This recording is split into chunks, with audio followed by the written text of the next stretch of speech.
Hola, soy vuestra profesora de Ciencias Sociales y vamos a corregir el bloque 10 del cuadernillo del módulo 4 del ámbito de Ciencias Sociales.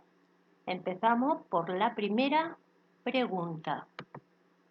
En la primera pregunta, en la que se nos pide, distingue entre verdadero o falso y transforma en verdadera la falsa. ¿Qué tendremos que hacer? Colocar una F cuando la cuestión sea falsa y una V cuando la respuesta sea verdadera. Pero también se nos pide que cuando sea falsa justifiquemos o la transformemos. Esto lo podremos hacer de una forma sencilla, pero nunca introduciendo simplemente un no. Eso no justifica ni da verdaderamente ninguna razón. Pues bien, iniciamos con la A, en la que se nos dice la URSS se incorpora a la Segunda Guerra Mundial tras la invasión de Polonia. Eso verdaderamente es una cuestión falsa. ¿Por qué? Porque cuando se incorpora es en 1941 cuando Alemania invade la URSS. Acordaos que entre Alemania y la URSS existía un pacto germánico de no agresión para repartirse Polonia. Bien, la B. Rusia forma parte de las potencias del eje en la Segunda Guerra Mundial. De nuevo nos encontramos con otra respuesta falsa, porque Rusia forma parte de los aliados. Entonces la podríamos justificar simplemente añadiendo los aliados. Otra posible respuesta podría ser indicar los países que forman parte de la potencia del eje. La C. El domingo sangriento fue el inicio del exterminio judío. Falso de nuevo, porque, como bien sabéis, el domingo sangriento tiene lugar en la Rusia de 1905. Es una manifestación pacífica y el exterminio judío se producirá momentos más tarde, años más tarde, cuando Hitler está en el poder, en la Alemania nazi. La D. El nacionalismo en los Balcanes fue una causa de la Primera Guerra Mundial. Una respuesta verdadera. Por tanto, simplemente tendremos que poner una V. La Primera Guerra Mundial la gana la Triple Alianza. Falso, porque el bando vencedor fue la Triple Entente. La F. La iniciativa de la Primera Guerra Mundial la tendrá la Triple Entente. Falso. Acordaos que fue Alemania quien idea un plan que consiste en atacar a Francia y luego a Rusia. Por tanto, la iniciativa la tendrá la Triple Alianza. La G. La New Deal es una política económica adoptada por Roosevelt, lo cual es verdadero. La H. La crisis de 1929 favorece el ascenso de los fascismos, lo cual es totalmente verdadero. No se puede entender los fascismos sin los efectos dramáticos que la crisis tuvo. La I. Las corporaciones las establece Lenin en la ANED. Pues bien, aquí nos encontramos que no habla de Lenin y de la ANED, lo cual es cierto. Pero las corporaciones no es una política que la tengamos que relacionar ni con Lenin ni con la ANED, sino con la Italia de Mussolini, como luego veremos. Por tanto, falso. Y la respuesta sería Mussolini en Italia. Y por último, la J. Tras la Segunda Guerra Mundial desaparece el Imperio Austrohúngaro y el Imperio Turco. De nuevo falsa, porque los grandes cambios territoriales se van a producir en la Primera Guerra Mundial, cuando desaparecieron todos los imperios, no en la Segunda. Falso, Primera Guerra Mundial. Bien, dado por finalizada la primera pregunta, nos pasamos a la segunda, en la que se nos pide un ejercicio de rellenar huecos en blanco. Empecemos. La Rusia revolucionaria y Alemania firman en 1918 la paz mediante el tratado llamado la Paz de Brest-Litovsk. Acordaos que esta paz fue por la que Rusia se retira de la Primera Guerra Mundial debido a que la Revolución de Octubre había llevado a los bolcheviques al poder. Tras esta revolución, Rusia decide retirarse de la guerra. B. La crisis de 1929 surge esencialmente por los siguientes motivos. Bien, motivos en su no os estoy pidiendo las causas, las razones. Es decir, tendríais que poner las principales causas que originan la crisis, que no son otras sino la especulación de la bolsa, la superproducción agrícola industrial y, por supuesto, que la economía mundial dependía directamente de Estados Unidos. ¿Mm? No olvidemos, quiero recalcar, que una causa muy importante será la especulación de la bolsa, que originará el crash de la bolsa de 1929.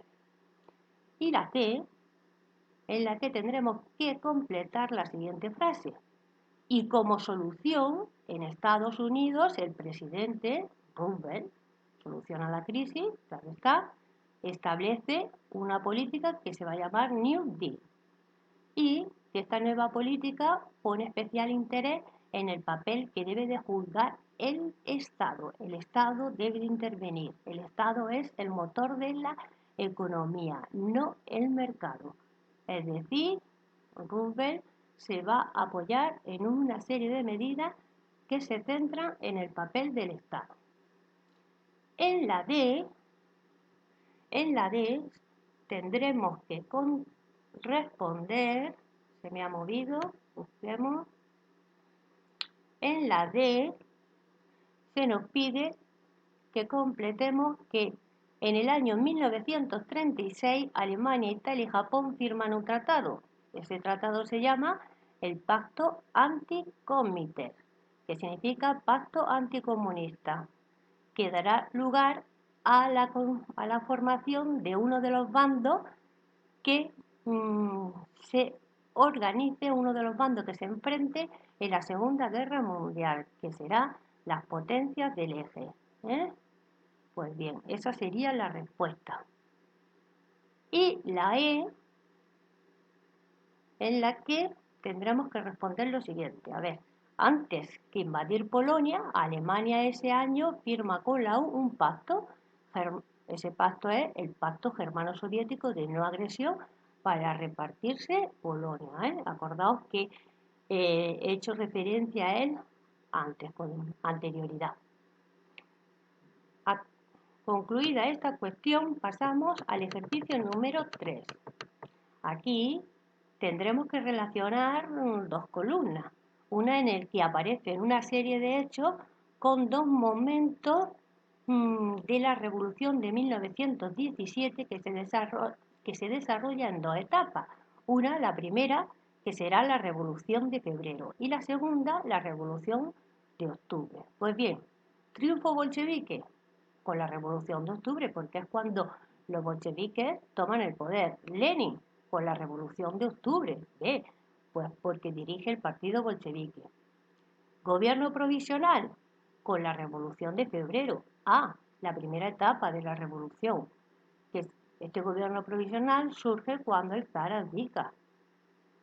Golpe de estado de Kornilov, de nuevo con la A. Hace referencia al momento en el que el gobierno provisional, sin apoyo, se tiene que enfrentar a la oposición de los zaristas, es decir, de aquellos que quieren volver a la situación anterior. Pues bien, uno de estos zaristas es el general Kornilov, que da un golpe de estado y se enfrenta al gobierno provisional. El golpe no triunfa, pero bueno, a lo que vamos es un momento relacionado con la Revolución de Febrero. Primer Estado comunista, por supuesto, con la Revolución de Octubre. Los bolcheviques luego se van a llamar comunistas, ¿no? Pues los bolcheviques toman el poder tras la Revolución de Octubre. Abdicación del zar con la Revolución de Febrero, con los primeros momentos de la Revolución. Tras iniciarse el levantamiento del pueblo contra el zar al que se une el ejército, el zar se ve obligado a abdicar. Entonces cuando se formará el gobierno provisional. ¿Cuál será la respuesta? Pues claro, la Revolución de Febrero. Gobierno liberal burgués. De nuevo una referencia al gobierno provisional, formado por políticos liberales. Por tanto, es el momento de la Revolución de Febrero, en la que el poder lo tiene el gobierno liberal burgués. Y, por último, nacionalización de la riqueza, una medida que consiste en que la propiedad privada pasa a pública, es decir, una medida relacionada con los bolcheviques, con los comunistas, es decir, con la Revolución de Octubre. Finalizada la cuestión 3, vamos a realizar la 4. Define y explica los siguientes términos. Pues bien, aquí aparecen una serie de conceptos, de términos breves que tendremos que responder escuetamente, pero sí, siguiendo, por lo menos indicando unos contenidos mínimos. Preguntas de este tipo, por supuesto, pueden aparecer en el examen. No estoy diciendo, que quede claro, no estoy diciendo que estas caigan en el examen, estoy diciendo de este tipo que pudieran aparecer, ¿no? Por eso es conveniente que nos vayamos familiarizando con la realización de estos breves conceptos. Empezamos con la SDN. ¿Qué es la SDN? Ante todo es un organismo, ¿no? Un organismo internacional. Lo tendremos que situar en el tiempo, que surge tras la Primera Guerra Mundial y con el objetivo de mantener la paz. ¿De acuerdo? SDN, Sociedad de Naciones. Segundo, Tratado de Versalles. El Tratado de Versalles es un acuerdo de paz. ¿Entre quién, no? ¿Entre quién lo va a firmar? Alemania y los países vencedores de la Primera Guerra Mundial, que ya sabéis que fueron la Triple Entente. A continuación explicaremos, comentaremos algo de este tratado. Pues podemos decir que el trato que se le impone a Alemania, que fue bastante duro, se le culpa de la guerra y se le imponen, por tanto, fuertes sanciones. Tanto de índole económica, se le obliga a entregar una cantidad a Francia, militares, se le obliga a reducir su ejército y, por supuesto, territoriales. Pierde sus colonias y la región de Alsacia y Lorena. Como luego vamos a ver, este tratado va a generar un fuerte sentimiento de revancha y de humillación al pueblo alemán y será a su vez causa de la Segunda Guerra Mundial. Pero bien, respondiendo de forma breve, comentando lo más importante, la cuestión estaría bien, la podríamos calificar como bien. Domingo Sangriento. Por supuesto, el Domingo Sangriento fue una manifestación pacífica que tiene lugar en Rusia en las conocidas como Revolución de 1905. Vale. En esta jornada el pueblo, de forma pacífica, se levanta contra el zar y le lee simplemente un documento reclamando mejoras económicas y sociales, no tanto políticas. Reclama, denuncia que está pasando hambre, las penosas condiciones que vive, pero la respuesta del zar es mandar a la Guardia Imperial Rusa. O sea, la primera respuesta del zar es acabar con una verdadera masacre. Esto tiene lugar, como digo, en Rusia en 1905. Pasamos a la última de las cuestiones que os pido, que es la NES, Nueva Política Económica. De forma ordenada, explicamos, en primer lugar, señalamos que es una política económica. ¿Quién la establece? Lenin. ¿En qué país? En la U. Y tendremos que decir a continuación en qué consiste, porque se caracteriza, ¿no? Pues esta política suaviza el comunismo de guerra, la anterior política que había implantado Lenin cuando llega al poder. Acordaos que el comunismo de guerra se eliminó toda la propiedad privada. Se pone la riqueza al servicio de ganar la guerra, pero esta política resulta nefasta, disminuye la producción. Por tanto, cuando acaba la guerra, cambian de política. ¿Y qué política implanta?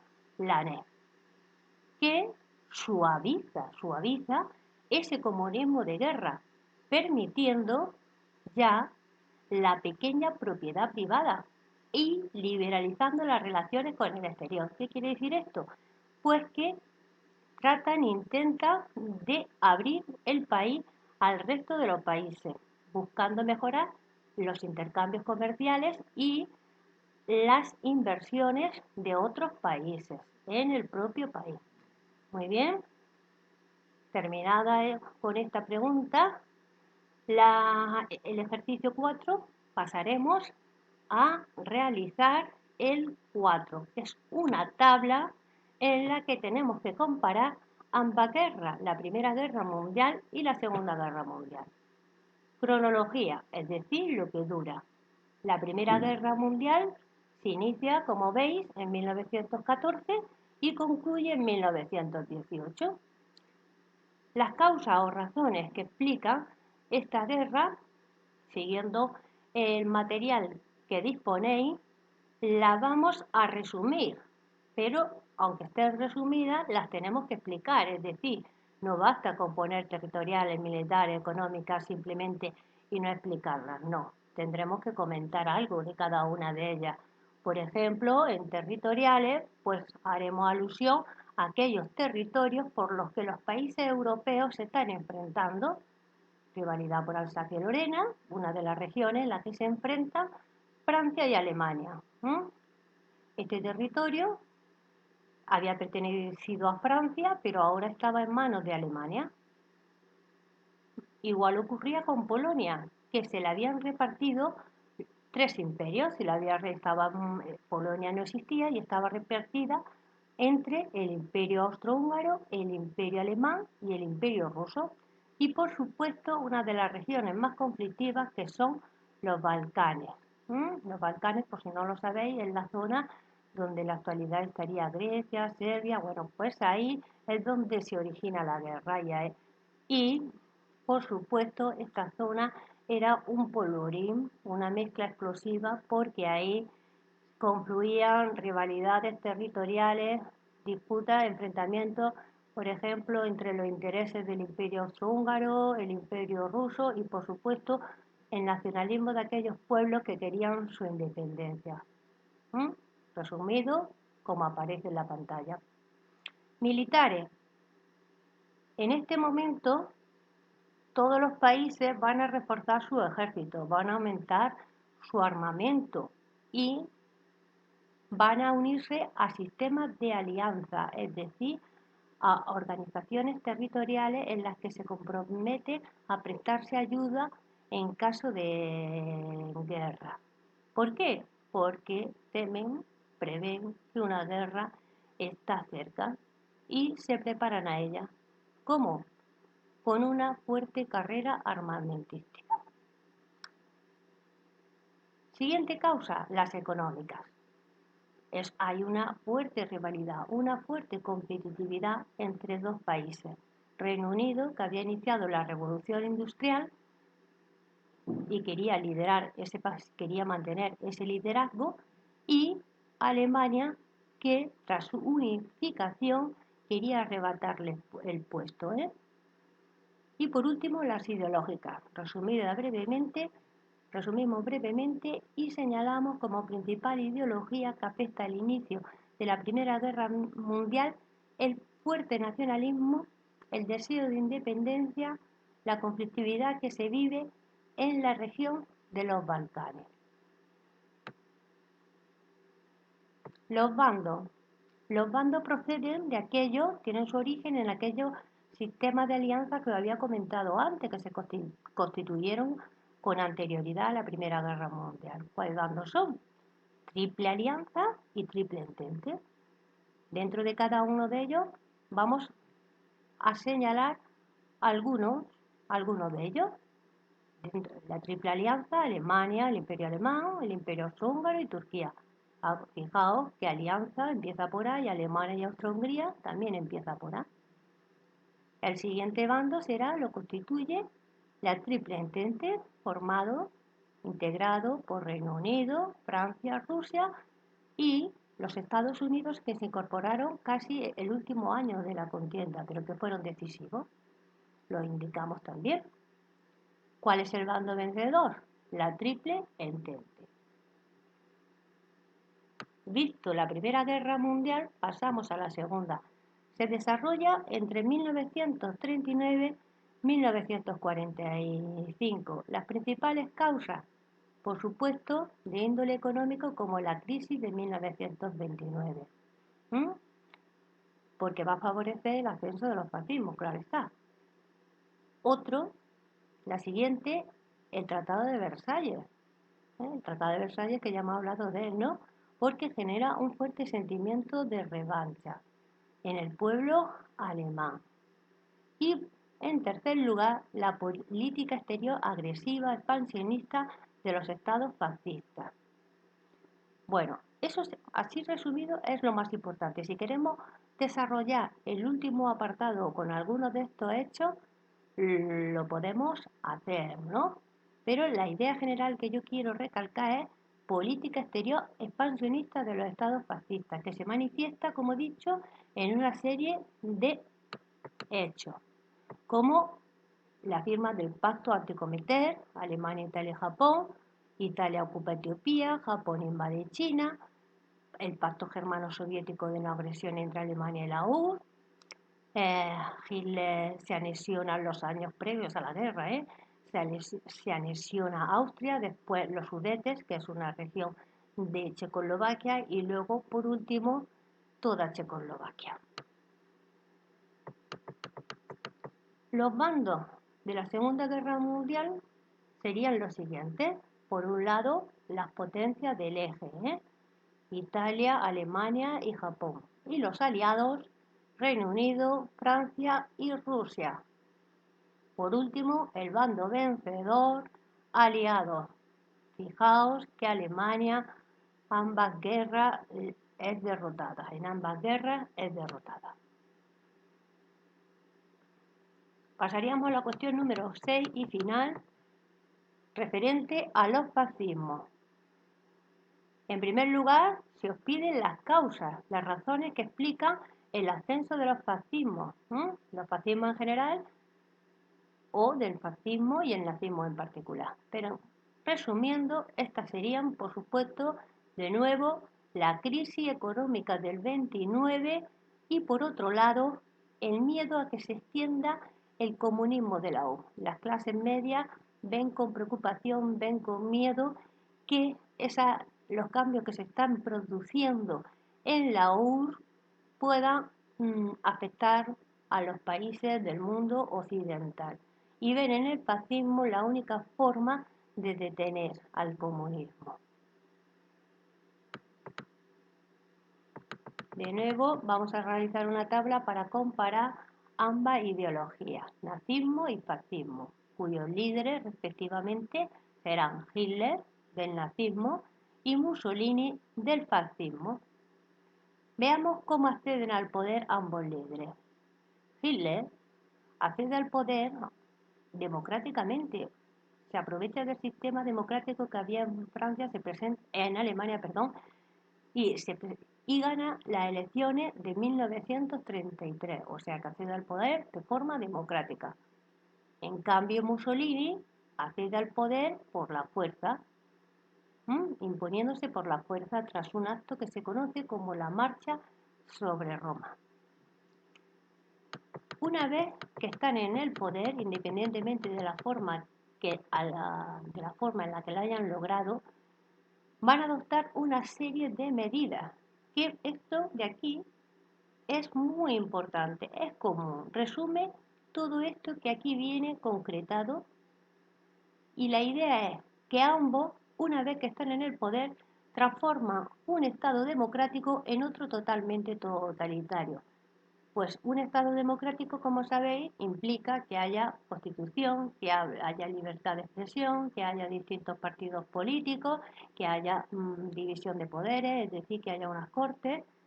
Pues bien, como lo que van a hacer es transformar el Estado democrático en un Estado totalitario, lo- las medidas adoptadas irían encaminadas en este sentido, pero son prácticamente las mismas.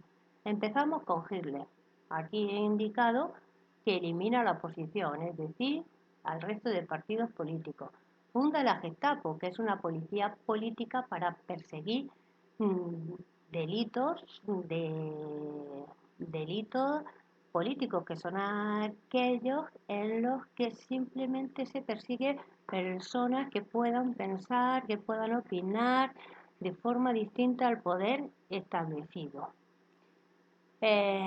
Por supuesto, concentra todo el poder, va a ser presidente del gobierno y luego también canciller, disolverá las cortes, proclamará el tercer imperio alemán, establece el partido único, el partido nazi, depura todas las fuerzas paramilitares que no sean sus fieles servidoras y por supuesto, y esto es algo que lo diferencia en cierta medida de la Italia de Mussolini, inicia el antisemitismo, el exterminio judío de una forma totalmente dramática, como sabéis. En cuanto a las medidas que desarrolla Mussolini para transformar el Estado democrático en un Estado totalitario, pues podemos indicar, siguiendo siempre la información y he seguido el índice que aparece en vuestro material, manipula la ley electoral, luego disuelve las cortes y por último establece las leyes facilísimas, lo que implica que va a eliminar la Constitución y va a implantar unas nuevas leyes basándose en la ideología fascista, en el partido nazi que él lidera. En cuanto a la política económica de los fascismos, es común. De hecho, si os dais cuenta, he repetido algunas cosas en ambas políticas económicas, tanto en la del nazismo como en el fascismo. En la del nazismo he puesto autárquica, una política autárquica es la que se apoya en el autoconsumo, en la que se vuelve muy proteccionista. Esto es algo común en todas las políticas económicas fascistas. Para generar empleo, invierten en el ejército, en infraestructura, en industria armamentística. Esto mismo hará Mussolini en Italia. Pero a diferencia de Hitler, Mussolini implanta lo que se conoce como corporaciones para regular el mercado laboral y la actividad económica, estableciendo las corporaciones, que es una reunión de obreros y empresarios, pero supervisados por el Estado.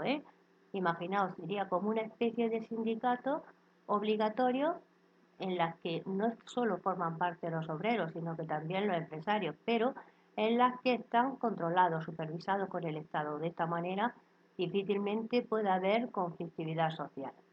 Y por último, la política exterior agresiva y expansionista. Lo he resumido, lo he repetido para que recalcar que lo que tienen en común, por supuesto, va a diferenciar los territorios que ocupan, pero una política, vuelvo a repetir, expansionista y agresiva que será responsable de la Segunda Guerra Mundial. Con esto finaliza mi explicación. Espero que os haya sido de ayuda.